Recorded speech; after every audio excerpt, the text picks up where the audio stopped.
Hey everybody, welcome back to Reach Out Reptiles. My name is Garrett Hartle if you haven't been here before, and this is Talk 'em Up Tuesday.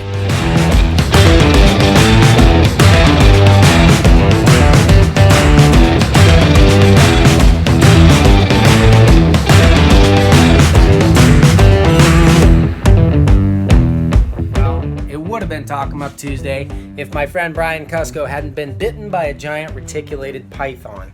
So I thought rather than talk up somebody in the industry, I might kind of want to sit down with Brian and just talk up the animals a little bit. Even an animal that doesn't appreciate human interaction and stuff like that still has value as an individual, and we really want to treat them the best possible while being safe and having fun and everything like that ourselves.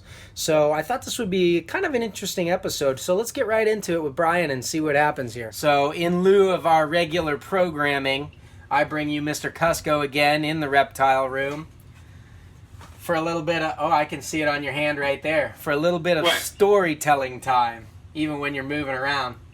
I could see that. Yeah, I saw it. Didn't see nothing. It's been seen. Not allowed to show that kind of stuff on camera.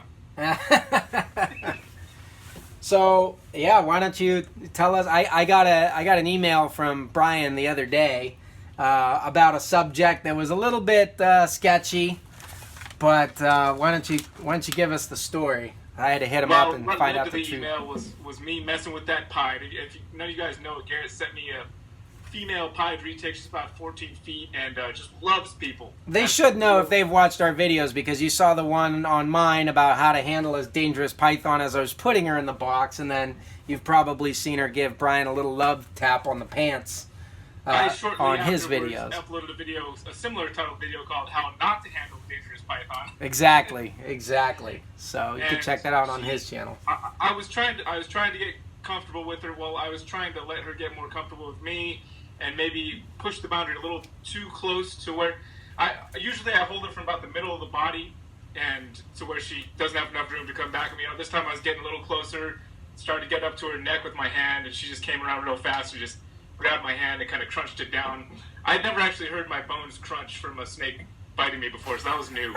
And it, there was, of course, blood with the anticoagulant. There's blood everywhere and stuff, and I let out a yell. I always make sure that I have my wife within yelling distance when I'm bringing out this snake or any snake of that size, just in case. So of course she heard me yell. I said, "Great!" Ah! Now Hillary hates me. And she said, "You okay?" And I said, "Yeah." but she went in and saw the scene, which anybody who's ever been bitten by a snake before knows that they have anticoagulant in their saliva, and so blood just it thins your blood. Exactly. Yeah. So she saw that in the room, and it said, why don't you tell Garrett that you're sending her back? So I said, I didn't say anything, actually. I just said, I'm sorry, Hillary. I'm sorry. He told me he could handle it. I let him know up front what was going on. It's not my fault. I'll take her back if you need to send her back. Main point is, my goal was to work with this snake and try to get her to where she's comfortable with humans. I'm starting to feel a little less confident about whether or not she's going to ever get to that point where she can handle like one of the snakes that... The thing is, Garrett didn't raise the snake, as you guys might know. And all the snakes that I raised, we raised them in a way to where we could be comfortable with them and handle them and do things like that. This is not the case with this snake. That was my goal.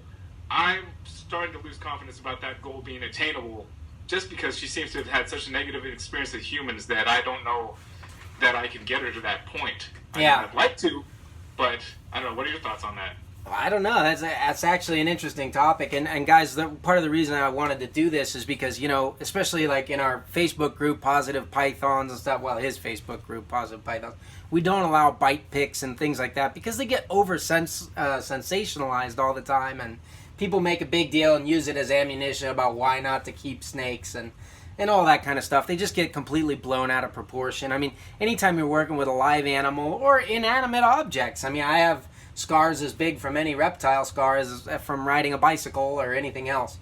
But, there's a certain element of danger involved. We're mortals. This is life, and that kind of stuff happens. But, I wanted to get him on there because I feel, at least from my perspective, that Brian and I both have a positive view, but also like a mature outlook on what this kind of stuff is. I mean, I don't know where you got your sort of philosophies on this thing, but I grew up mostly with raising horses, and in that it was real Western, and in that cowboy culture, you get bucked off, you get back on again.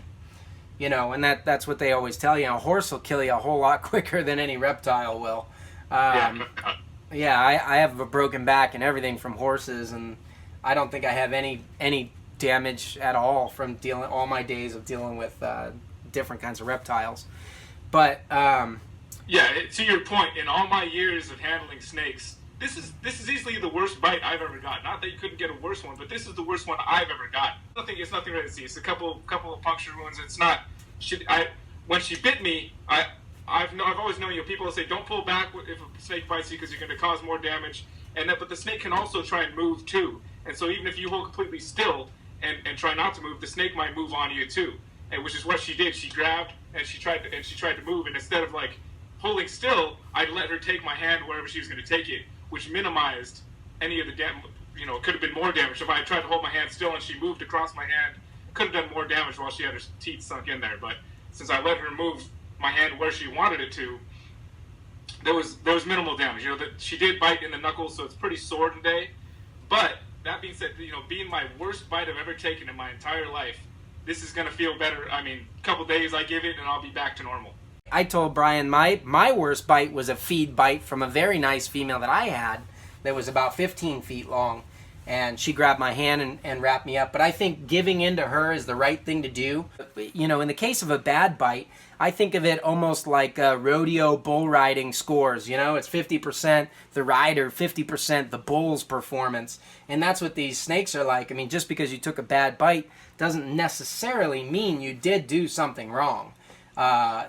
I was definitely pushing the barrier. I was definitely pushing the border, and I knew it. I knew the risks going in. It wasn't like it was unexpected. I was like, I might get bit here, but I'm going to see if she's getting better. I've been handling her a little longer now, and I'm just going to see if we can go to this next step. And she said no. That's basically what happened. I was trying to, I had my hand on her thigh, and I was like, can I move it over here? And she's like, get away from me. What are you doing? This is our second date.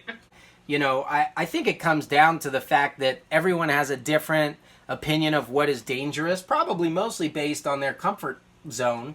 For example, you know the Brewers down at Prehistoric Pets. Jay Brewer probably deals with more giant pythons on a regular basis than 99.9% of people out there.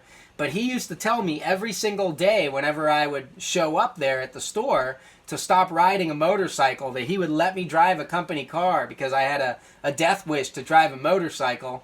And then you've got these guys that'll drive motorcycles around like no problem, but they would never touch a snake with a 10-foot pole. And they think people who do that are crazy.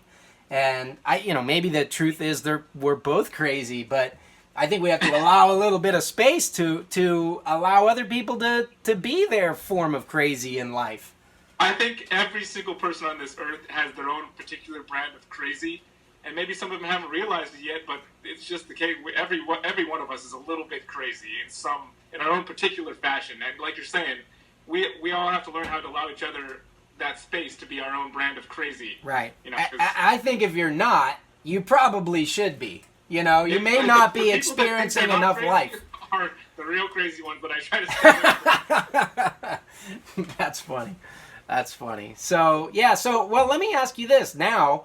After having the worst bite of your life, according to you, what are you going to change? Anything? Nothing? I mean, one point I want to make too, guys, is we're talking about personal risk assessed by an adult. It would be different if he had Noah Sage and told him to go pull this big python out. That's a no-no across the board. No, when I'm handling this snake, the door is closed. Nobody's allowed in the room. Right. It's the door's locked. Hillary knows how to unlock it, but I lock the door so the kids can't even come in accidentally. I have the same thing. As we're talking about pushing the limits of your own personal safety in order to try to experience something new, which for you is having a trusting relationship with this snake that obviously does not like humans because of the way that she was raised.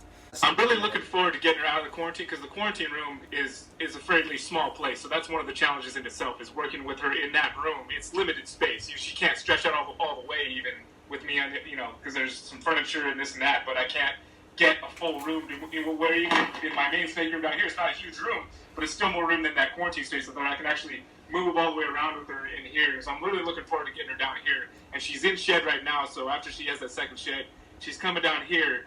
And I'm really looking forward to and not only that, but warmer temperatures are coming. So maybe even taking her outside, but at least having a bigger space to be able to move around with her a little bit and not be in such a confined. That was part of it. It's like it's such a small space I'm working with her. I'm like, well, this is what I got to work with. And that's part of. But I know all this going in. It's not like I'm like, oh, it's the small. I know what I'm doing. I know what I'm getting myself into when I get myself into it. So. Yeah. Well, yeah. So, what would you change different? Has getting bit like this changed your mind or practices or philosophy on anything? No, not necessarily. I mean, I think that I know that getting bit by a snake like that is part of it. Like, yeah, I just know that going in that getting bit is a strong possibility. Maybe wearing some gloves, as you had suggested, could be a thought. The tactile thing though with gloves is tough for me to use gloves because I can't. Not you're not hands on with gloves. Yeah. For myself, I can't. I actually be able to feel what I'm doing. If I lose that sensitivity in my hands where I'm feeling what's going on, it might mess with me a bit. And I don't know if I could do that. And I'm willing to give it a try. I wonder if what might be good for you is something like a tight-fitting but thick glove with the fingers cut off, so that you still have that sense of feel with your fingertips. There's not really anything in there to mess up that bad, but covering this part of your hand where there's so much that can go wrong. That could work, and that's be something. One thought I had at first was, right when it first happened, I was sitting there with paper towels waiting for it to stop. I thought maybe I just won't handle like that again, but I want to. I want to keep pushing that limit with her a little bit to try and help her get a little more used to being handled. Because this is all about, we're talking about interspecies communication is really what this kind of animal handling is. We're not doing this for fun. This is because this animal is a captive bred animal that lives in captivity, that can't be returned to the wild.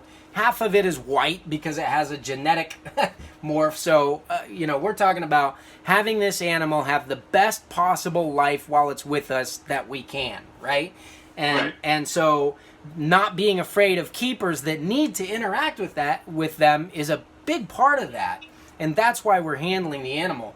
But I think mentally when you go in and you're calm and you're poised, that communicates through to the animal. And so sometimes knowing that you have the proper safety gear really helps you do that. I mean, it's like playing football or something. When you put those full pads on, you feel indestructible and you play differently than you would if you were, playing in the backyard. That's how gets to stay though. It's being a little more comfortable. Like I can do anything now. Right. Yeah. Or 4-wheel drive. Right, is the best way to get yourself really stuck.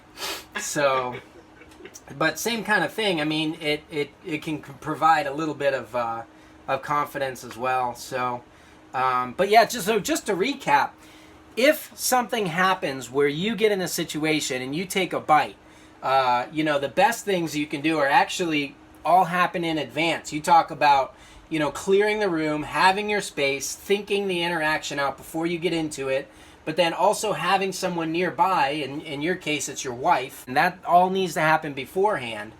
And then when you're going into it, if you do take a bite, I think the most challenging part is not to overreact because of fear, Right. Like you said, you kind of submitted to what she was doing, and there was no cutting, there's no tearing, there's nothing that happened like that. It was just puncture and out and unpleasant maybe for probably both of you, but at the end of the day, not that big of a deal. It was funny actually. One thing I really noticed is right after she got me and she let go, she calmed down immensely. Right. Like she bit me because I didn't change it. She grabbed me, moved my hand a little bit, and then let go, and then it's like she went to this ultimate calm state, which was like, okay. She asserted her dog, did whatever she felt she needed to do. Yeah. Went into this mode of like, okay, I'm done now. And what I was trying to do was, eventually get her into her little tub for cleaning.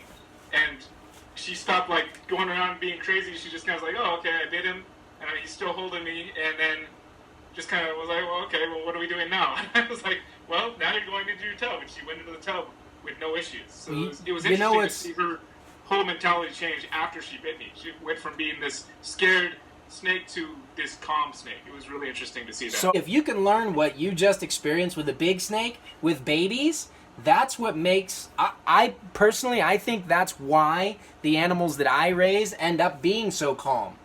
Because, you know, someone asked me one time, how do you calm a bitey baby snake? I think it was you, Mark Whitaker, if you're watching this, was asking that in regards to one of my handling videos. And my honest answer is to let it bite you. Get bit. If it's freaking out and snapping and trying to defend itself and everything, and you just, I use my fist because it hurts a lot less than the fingers, you know, the smaller you go, the more it hurts. So I'll offer them the side of my hand where it's meaty, and I put it in there, and if it's not going to bite, you're calling its bluff. It either doesn't bite you at that point, and it will calm down, or it does bite you and it lays into you. But when we're talking about a snake the size of a pencil, it doesn't matter. And then the critical thing to do is to stay completely calm when that thing bites you and it tries to do its worst, and then it lets go, and then I just look at it, you know, and kind of give it a little bit of a shameful look, like, are you done now, or can we go back to working together? Like, you got that out of your system? And they do. You know, it's amazing. And sometimes the snake needs a reminder. If it's a really fidgety animal or whatever, it'll need a reminder every now and then of that. But eventually they chill out completely. And even the ones that are like prone to having bad personalities that I've gotten or worked with, if I get them as babies and I work with them like that, they're okay. That's the one challenge with this girl, and that's why I think the gloves are going to be a good idea. Is that I think she's still got a few more bites in her before she realizes she doesn't need to do it. Well, and you know what? The experience probably will work the same with her as it will with a baby, but she's so sketchy now because of everything. She has all that baggage as well that it might take a while. And like I said, with a baby snake, it doesn't matter. You know, if you get bit by it 12 times in the course of training and then it's done, you're fine. With an adult like this, you don't want to take 12 bites like that. No, 2 is good. Yeah. Well, is there anything else that you want to add to that or think that we missed? No, I don't think so. I think we were very thorough there. All right. Well, I hope you guys caught the drift of this. This is kind of talking about, this is like worst case scenario, survival preparation, what to do, what would happen in my mind. And if there's something that you guys do in these situations, comment down below so that we could keep the discussion going, because with the limited amount of time here, I'm sure we're not able to cover everything. But I just wanted to get you guys thinking and see that it's not the end of the world. It's not like, okay, let's euthanize the animal now, you know, for being an animal. And it's not Brian is going to go sell all his snakes now because he's terrified. It's something that happens, and you got to put your big boy pants on, and if you should have decided mentally before you went in what your course of action was going to be so that you could do it correctly. But I want to hear your guys' take on it. What do you think about getting bit by an animal? What is the response that you have? Or maybe share a time when this kind of thing has happened to you. Whose fault was it? Was it you? Was the animal? What was the effect? I mean, let us know in the comments below. So I know that wasn't the regular programming, but thank you, Brian, for coming on. No problem. This will be the last time with Brian Cusco until, like, you know, maybe next week or something. But at least by then, I hope to have a bigger computer, so we'll get, like, you know, life size, you know, same size on the screen. There we go. So it'll be a little bit more proportionate. But thank you very much for jumping on with us again. I really appreciate you and everything that you're doing. And please be careful with that snake. One of these days I'll have to come out when there's like good weather, and with 2 people being around her, maybe she'll get that mentality of, like, you know, humans aren't so bad after all, you know. But I would love to see that happen. Yeah, I would love to see that happen for her, really, you know. Yeah, no doubt. So tell your wife, I'm sorry, you know, and just, you know, she's going to have that kind of like, I just had a baby, this baby needs a father mentality about this stuff. So don't go too crazy, you know what I mean? I'll take it easy. Okay, thank you. I appreciate it. I will push limits until, you know, next time.